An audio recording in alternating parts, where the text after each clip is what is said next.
O soluço de 1 bilhão de almas. Disse que Martinho Lutero tinha um amigo íntimo, cujo nome era Micônio.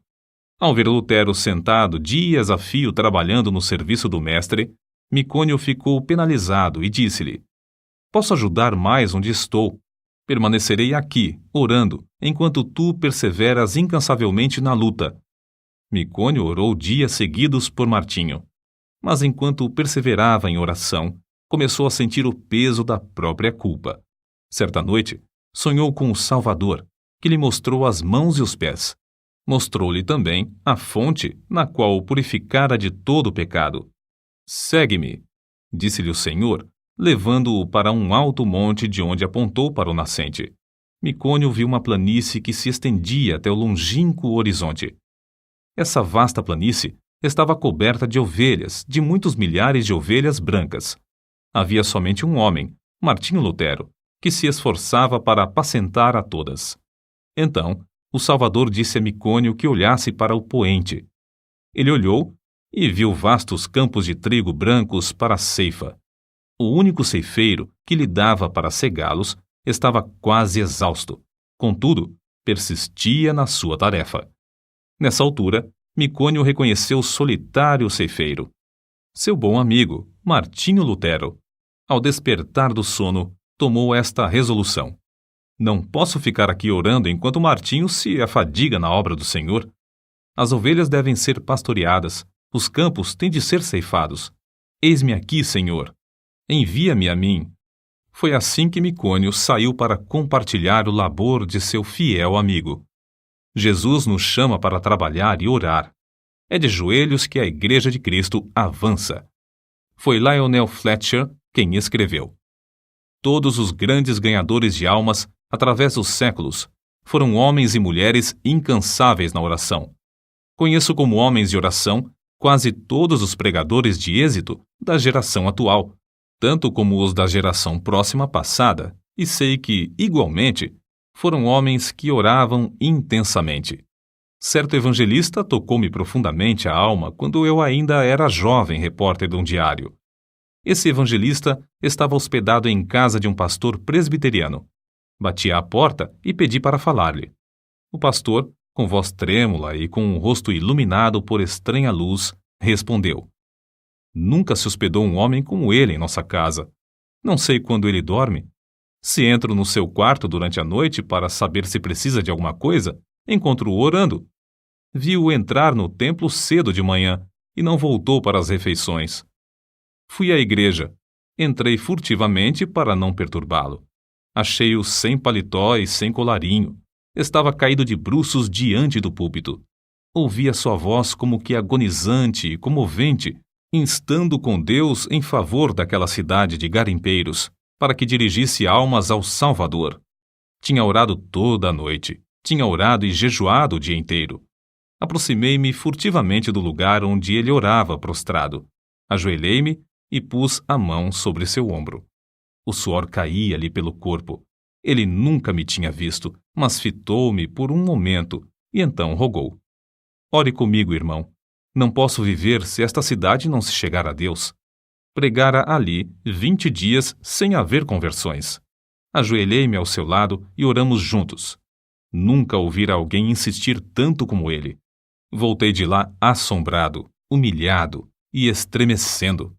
Aquela noite assisti ao culto no grande templo onde ele pregou.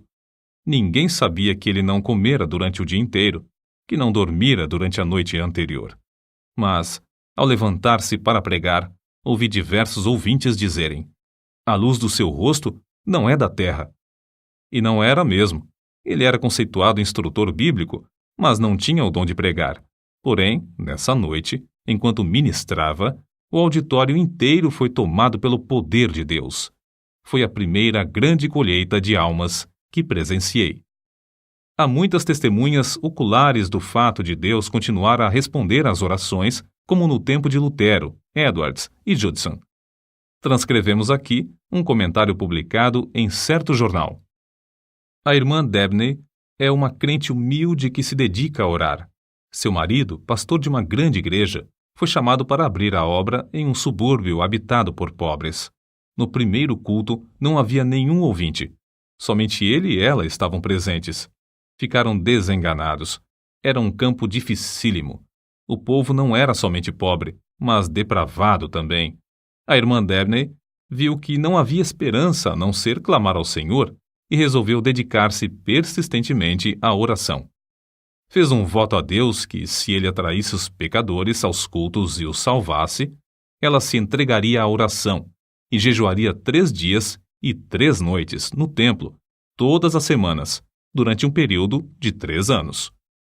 Logo que a esposa daquele pastor angustiado começou a orar sozinha no salão de cultos, Deus começou a operar, enviando pecadores a ponto de o salão ficar superlotado de ouvintes. Seu marido pediu que orasse ao Senhor para que ele lhes desse um salão maior. Deus moveu o coração de um comerciante para desocupar o prédio fronteiro ao salão, cedendo-o para os cultos. Continuou a orar e a jejuar 3 vezes por semana, e aconteceu que o salão maior também não comportava os auditórios. Seu marido rogou-lhe novamente que orasse e pedisse um edifício onde todos quantos desejassem assistir aos cultos pudessem entrar. Ela orou e Deus lhes deu um grande templo, situado na rua principal desse subúrbio. No novo templo, também a assistência aumentou a ponto de muitos dos ouvintes serem obrigados a acompanhar as pregações de pé, na rua. Muitos foram libertos do pecado e batizados.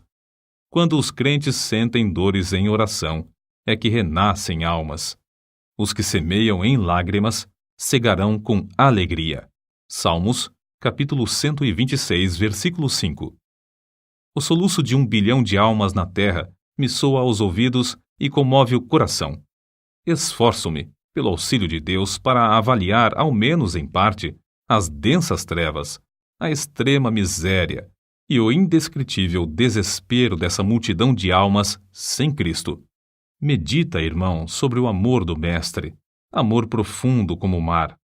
Contempla o horripilante espetáculo de desespero dos povos perdidos, até não poderes censurar, até não poderes descansar, até não poderes dormir. Sentindo as necessidades dos homens que perecem sem Cristo, foi que Carlos Inwood escreveu o que falamos há pouco, e é por essa razão que se abrasa a alma dos heróis da Igreja de Cristo através dos séculos. Na campanha de Piemonte, Napoleão dirigiu-se aos seus soldados com as seguintes palavras: ganhastes sangrentas batalhas sem canhões, atravessastes caudalosos rios sem pontes, marchastes incríveis distâncias descalços, acampastes inúmeras vezes sem coisa alguma para comer. Tudo graças à vossa audaciosa perseverança.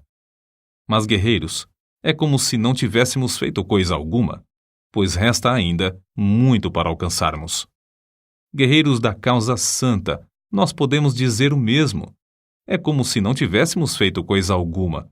A audaciosa perseverança é-nos ainda indispensável. Há mais almas para salvar atualmente do que no tempo de Miller, de Livingstone, de Patton, de Spurgeon e de Moody. Ai de mim se não anunciar o Evangelho. 1 Coríntios, capítulo 9, versículo 16.